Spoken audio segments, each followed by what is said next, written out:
Hello, and welcome to another episode of the Texas Women Mean Business podcast and the NAWBO Member Love Live. My name is Akila, and we are joined today by Shannon Simpson, who is a certified life coach with Metamorphosis Coaching. Hi, Shannon. How are you doing? I'm good, Akila. How are you? I'm doing so good. It's a Friday. We've got the Spurs playing game 6 today, so I'm all themed out with my outfit today. But yeah, it's a good day to be in San Antonio for sure. Absolutely. Yeah. So tell me a little bit more about life coaching, what that means for you. Because I think we've all met, lots of coaches, lots of consultants, lots of, people we can hire to kind of guide us through our life and our business and all the things. But tell me a little bit more about what that actually entails when folks work with you. Absolutely. So, my specialty is transitions, hence the name Metamorphosis Coaching. I largely like working with clients whose life has been like flipped around. Maybe it's they're new to parenthood, maybe they're going through divorce, maybe their career has completely turned over, maybe they've had a spiritual awakening. I love Mm. working with people who are in a major life transition. I love that. I love that. And you mentioned so many different ones. So is there one that you particularly love more than the others or find yourself doing more than others? I have a lot of experience with like neurodivergent community. So that tends to be, I don't necessarily advertise that. They just kind of find me. And that is typically my favorite just because their brains are all different. And I love variety and learning about how people tick. So that's kind of my jam. Fabulous. Okay. That is, I think, such a growing area of folks that, are willing to talk about it, provide support for that. What got you into kind of that specific lane or that field? Well, my children, and in kind of going on their journey with them, I learned that I too have ADHD, and just figuring that out later in life is kind of a metamorphosis because things start to make sense why you felt different. And so life just kind of brought me there. Fabulous. Very cool. And then as far as, San Antonio, what brought you, here to San Antonio? Walk me through that journey. Well, my both my parents are originally from San Antonio. They moved out to Bernie, and that's where I grew up. I did spend 8 years in Austin. I went to UT Austin, and then just moved back closer to home. And then I live here in the Stone Oak Timberwood Park area, and just love the community. Fabulous. Okay. Wonderful. So if folks are interested in, working with you, but maybe they're a little bit hesitant about, gosh, life coaching like this just feels like a luxury. It feels like something that's not really for me, that's for other people. What do you tell people when they're kind of in that space of doubting whether or not they can really, jump in with 2 feet? Well, that's a really good question. I tell people that if they're largely seeking something different from therapy, like I tell a lot of my clients, I understand we all have a past, totally fine if they need to just kind of let me know things happened in their past. But what my goal is always for my clients is forward movement. Hmm. So people who are kind of like in their life feeling stuck, not sure where to go, seeking, those are the people that I would invite to go to my website, coachingwithshannon.com, get a feel for if you like my vibe and if we would be a good fit. Send me a message and we can just kind of feel it out and see if I am the type of person they want to partner with. Gotcha. Okay.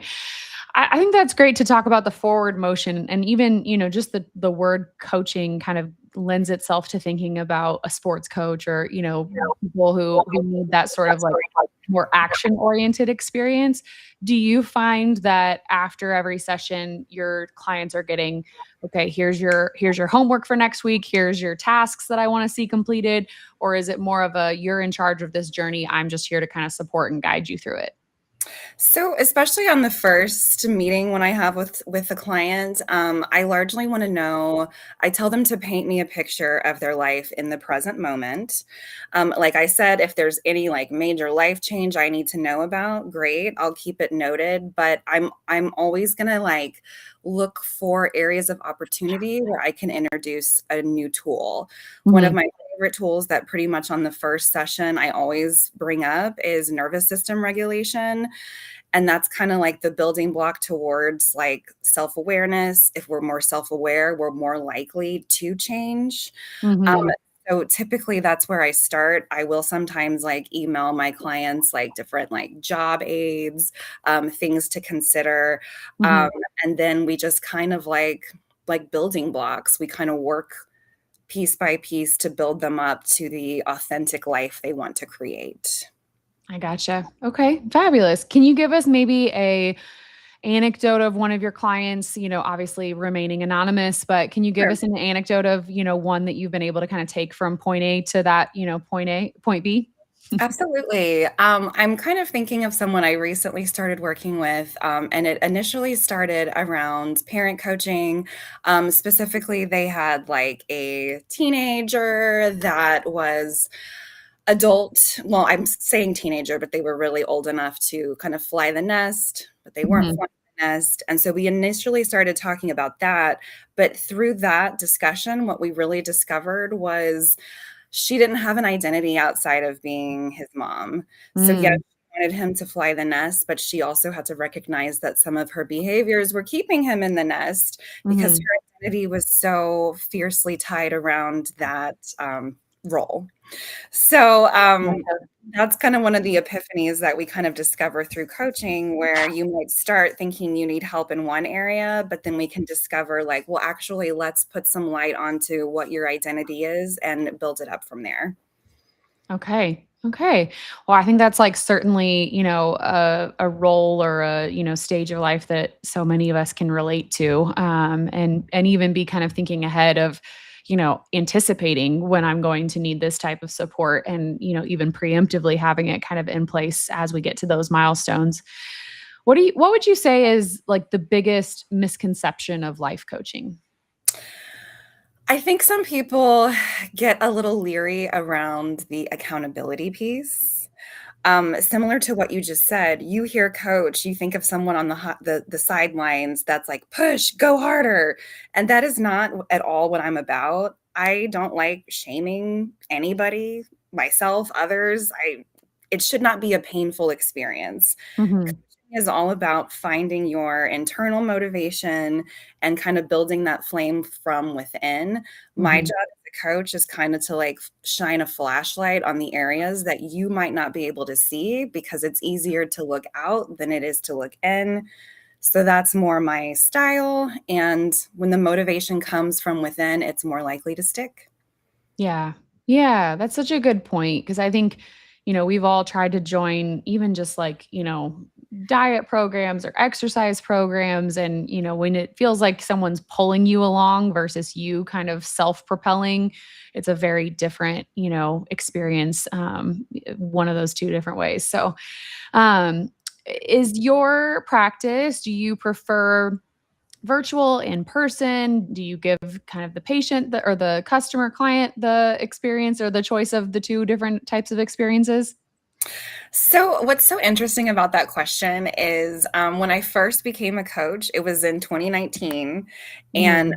my dad is actually a psychotherapist. And so he had this concern because I was thinking, I'm just going to do it all virtual. People are going to love it. They won't have to drive anywhere. And he was like, I don't know if that's going to work. People really like that one on one in person connection. Yeah. Enter COVID 2020, everything, we were all doing everything virtually online. And my business started picking up. And what I kind of have found, to answer your question, is I do everything virtually from my house. And I talk to people in their cars, like sometimes Mhm. at drop off with their kids, and then they're driving back talking to me. And so Mhm.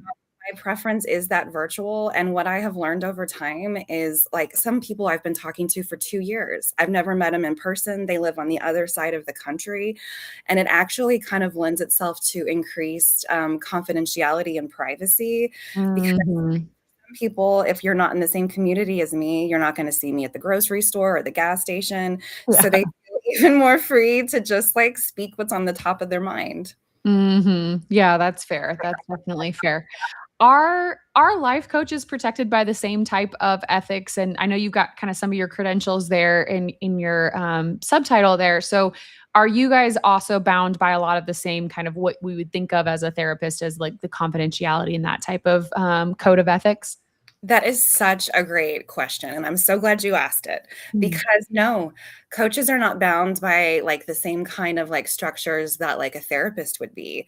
We Mhm. are still kind of in an industry that has yet to be like completely honed in on. Some people could literally take like a weekend class and be like, "I'm a coach, I'm ready to coach you." And if you don't know what you're looking for, you won't know the difference. I went through the International Coaching Federation, where to your point, you have to be monitored by a peer mentor coach. You have to prove that you've done first it's 100 hours and then you can apply for like additional certifications. But you go through that training just to reinforce, like you were saying, the code of ethics, confidentiality, conflict of interests, it covers it all. And Mhm. so I have found that by having those boundaries as a coach, it just creates an environment where boundaries and expectations are incredibly clear. Mm. And if clients want to look into the code of ethics that I follow, then they can look at the International Coaching Federation's guidelines and just kind of have a clearer picture of integrity. Mhm. Yeah. Well, gosh, I mean, even you think about going to the gym for a coach and things like that, and you could run into people who are not at all qualified to actually be doing what they're doing. So I feel like that's a good point for a lot of different industries to kind of ask those questions and not be afraid to, find out exactly what credentials the person that you're going to be working with has and kind of be willing to have those conversations. So how did you come to, you mentioned 2019. Before that, were you kind of in a space that lent you to, eventually getting to this point, or was it a 180 pivot for you? Kind of talk me through your career journey. Absolutely. Such a good question. Yeah. So I went to college. I got a degree in psychology thinking I was going to kind of follow my father's footsteps, but I found that therapy, I'm an empath. So I'm just a really sensitive person. So it was a bit much for me. So I Mm. got into the corporate world for a while. Then when I became a mom, I pivoted into working in early childhood education. And then right around 2018, 2019, I became a single mom. And what I was finding was I needed to find a job that had flexible hours, that was meaningful to me. And I had that like calling always to help people. And I found that just something about like my vibe, like attracted people to just kind of like open up. And so around that time, like coaching was starting to become more of a thing. I ended up like while I was going through my divorce, I got certified as a coach, and in doing so, you have to do a lot of one on one coaching. And I found for me in that major life transition that having a coach through that time was life changing. It Mm. offered me encouragement, support, and a different perspective. And so I found that like the healing journey for me was efficient. I mean, I had a lot Mm. going on. I couldn't just devote like a summer retreat of healing. I had to like go to work every day. So just Mhm. able to receive those services in my training, I was like, what more could I ever ask for in a career to be able to help people, to still be like available to my children? Um, Mhm. it was the dream. Yeah. Is there is there something about sort of the modern woman's, I don't wanna call it predicament because that feels very negative, but the current state of how women in 2026, have all the things on their plate, all the things going on. Is there something about that in particular that you feel like women are more, I think, likely to gravitate towards coaching or to have that be a benefit in their life? Such a good question because initially when I got into this, in my mind, I thought I'm only really going to want to work with women, specifically women in transition. Mhm. What I find a lot with women is, especially moms, is it's that mental load. It's like the emotional intelligence that goes into like having all the things, like you're saying, career, family, being a spouse, all those things. But what was so interesting about my coaching journey is at this point, it's about 50% men, 50% women. And I even had to check my own biases around like how I could help a man. Mm, Um, and what I learned is they're just like seeking in a lot of ways.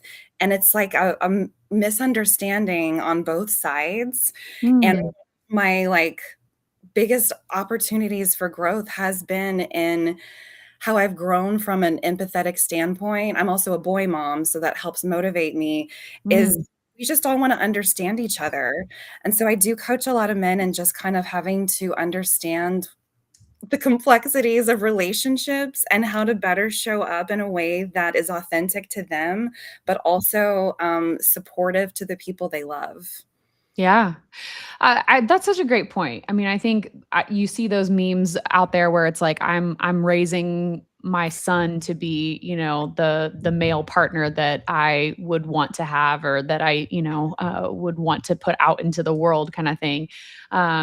So there is that, I think, subset of men that feel that sense of like, help me help you, help me understand how to be a better partner. So what a wonderful niche for you to also, continue to grow, working with, husbands and partners who are willing to kind of figure that piece out as well.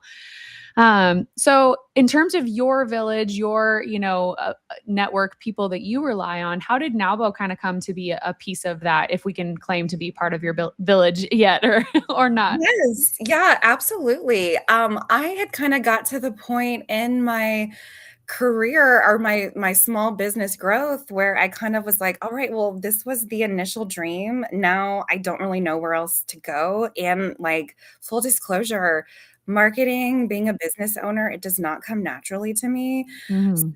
I realized I need some kind of inspiring visual of where I can go from here. And just coincidentally, one of my neighbors, her name is Julie Mino, I saw her at like kid pickup one day and she started talking about how she was going to give a speech at NAWBO, and she had seen that I had advertised my business at our kids' school. And so she started telling me, like, if you're looking for like a group of inspiring women to help you grow your business, this is the real deal. And so I went to a big meeting it was one of the monthly meetings, and I felt intimidated because a lot of women really seemed to like know what's up, but I felt motivated and inspired, and that was Mhm. exactly what I was looking for. So Yeah. it was probably like 3 months ago, and then right Mhm. after that, I just signed up to be a member. I did the Women's Leadership Summit last week, and I was Mhm. okay, yes, this is where I should be. Amazing, amazing. Well, and I think, the intimidation factor, the, feeling of like, ooh, there is kind of that reframe moment where you're like, but this is going to stretch me to be pushing myself so much further. There's rooms where you walk in and you're like, gosh, I feel like we're all kind of like at the same struggle, same level, same everything. And those rooms where you feel like, wow, she's 18 steps ahead of me.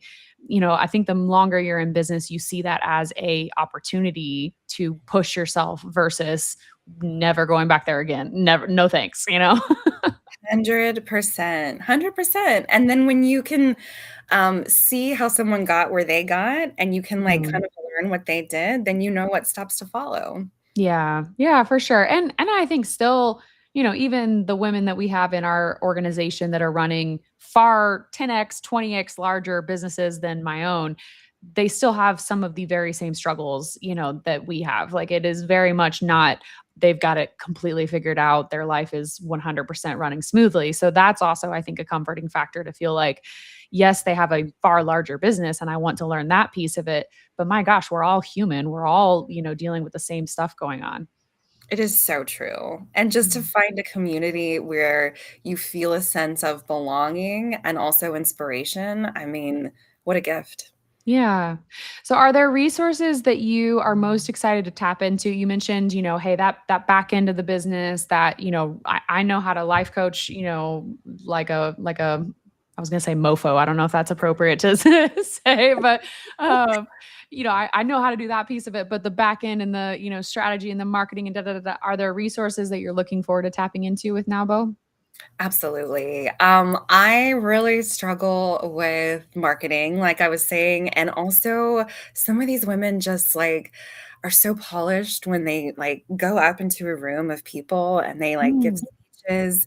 So that piece is intriguing to me. I'm also like halfway through writing my first book. And so I have this like vision of 5, 10 steps down the line, this is an environment where I can just continue to grow, promote my business, and like you were kind of saying, like, realize that no one's really got it all figured out. We're all mhm. learning on the go, Yeah. just to kinda celebrate the process. Yeah. Yeah.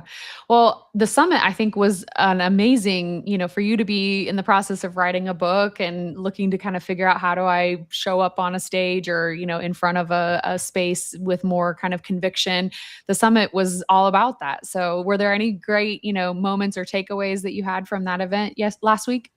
Absolutely. I keep thinking about there was that whole speech about, like, looking for your itch and scratching the itch, and Hmm. so I've been thinking about that ever since and that, like, I do like variety, I like helping in a many different ways, but I think just, like, I really have been doing soul searching about, like, what do I specifically want to scratch on, like, where is that purpose? And so, Mhm. it's been inspiring and it's just I'm still processing it, which tells me that I got a lot of good information. Yeah. Yeah, for sure. To your point, as far as kind of looking out for those things that really, light you up, I think the more and working with someone like yourself, I think would help more women be able to do this. But I think the more that you learn how to kind of pay attention to your own gut and kind of like psychosomatic responses to things, like there is a physical response that I feel sometimes where it's like, oh, this is what I like love. This is lighting me up. This is making me, and it's not just like sitting down and writing a list of pros and cons. It's like there is a actual response and like physicality to recognizing that. Would you agree with that? Yes, I totally agree with that, and I even love that you brought that up because I think so many times we force ourselves to climb a ladder or, like, put yourself in scenarios or around people that don't feel right, but on Mhm. paper and on our resume, it looks right. So Mhm. exactly what you're saying, it's almost like when you know, you know. Mhm. Having someone that you can, like, unpack this with and also, like, come up with a plan on how you can, like, feed that fire within yourself. I believe that's how you find your purpose, and like you said, it starts with that intuition and knowing, like, "Oh, within myself, I am feeling called to go this route. I don't know where it's gonna take me, but how Mhm. exciting that I'm listening." Mhm. Yeah. Yeah, absolutely. I don't know how much you've read Martha Beck, but she spoke at one of our NAWBO National Women Business Conferences in Austin a few years ago. And she did such a good job of talking through, when you are out of alignment, how quickly your body will let you know that out of your intuition, out of your integrity is the way that she puts it. And so, yeah, I think tapping into that. And sometimes I think, again, working with somebody like yourself helps you kind of slow down to think through, okay, in that moment, how did you feel? Like actually take a second. Cause in the throes of a big meeting, you're not sitting there thinking like, let me just break down exactly my emotions in this moment, but your role in helping them kind of process and move forward with a decision, I think would be so critical. Absolutely. And just what you're talking about is that, like, throughout our day, we have so many, messages we receive from, like, the feelings we have, from our, like, body responses, like tightness in our chest, and, like, something I just love doing is asking people to listen, "And what'd you Mhm. hear?" Mhm. Yeah. Yeah, it's so important. What advice would you give? It's Maycember right now is the new term for moms feeling like, holy cow, if I get one more note from school about a thing I forgot to do, like it's just going to be the end of me. What would you say to a mama right now who's listening and, she's in the thick of it? She's feeling like she's failing over here, failing over there. What kind of, I guess, message would you pour into her today? Well, first, I'd want to validate you are not alone. This is such a intense time of year for a lot of people. I really like to think of it as like the analogy of like, how do you eat an elephant one bite at a time? Take it a day at a time. Check your calendar like the night before. Like, don't stress out. I know so many people who are even stressing about like the scheduling of summer.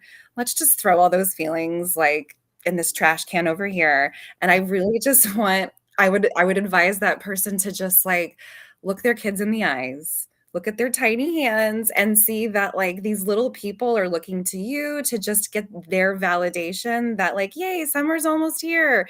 So Mm, just hold on to those tiny like pockets of joy. Understand that, yes, it's super overwhelming right now. A lot of mhm. us are overwhelmed, but it's those little pockets of joy that give us meaning and purpose so that we can get through the complicated, busy times. Yeah. That was a little bit of a selfish ask for me over here. That was definitely, much needed, but, I can remember there was one summer or one, end of school timeframe where my girls were both still in elementary school, and, like, weeks beforehand, they knew we were going on this, fun little trip to start summer, but weeks before, I had bought, like, a cute little swimsuit for each of them. Nothing, like, crazy, nothing extravagant, but, like, the little mermaid tails, that were, like, super popular a few years ago. I had those kinda tucked away, and just knowing that I had that surprise in store for them was, like, the energy and the, like, motivation I needed to, like, power through those last few weeks of, like, it's gonna be so fun to see their faces when they get to, like, have that, fun little moment, and kick off summer together. So, even I think building in those moments of, like, fun and joy and surprise, for you as mom doesn't have to be extravagant, but it does give you that sense of like, "I'm doing okay. I'm hanging in there." Yeah, and like you were saying, like, seeing their little faces when you gave them their little mermaid bathing suits, I mean, that's when we know we've hit a home run. Yes. Yeah, yeah, they definitely, now the requests are far more expensive. It's like, "Mom, can I get Lululemon whatever or, AirPod whatever?" Like, it's a little bit of a heftier ask these days, but, so it goes with motherhood. Absolutely, absolutely. Very cool. Well, if people are interested in learning more about you, Shannon, how can they find out more? Where can they reach you, and be able to get in touch? So I do have my website, coachingwithshannon.com, and then, Instagram, it's metamorphosis_Shannon. Follow me, DM me, and we can go from there.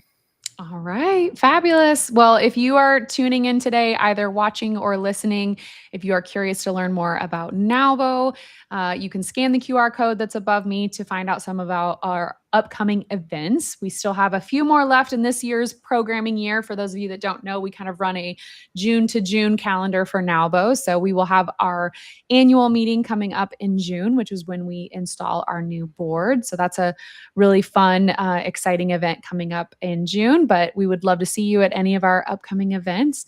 And if you are not watching and you're just listening, you can go to nowbosa.org and we will put all that information in the show notes as well.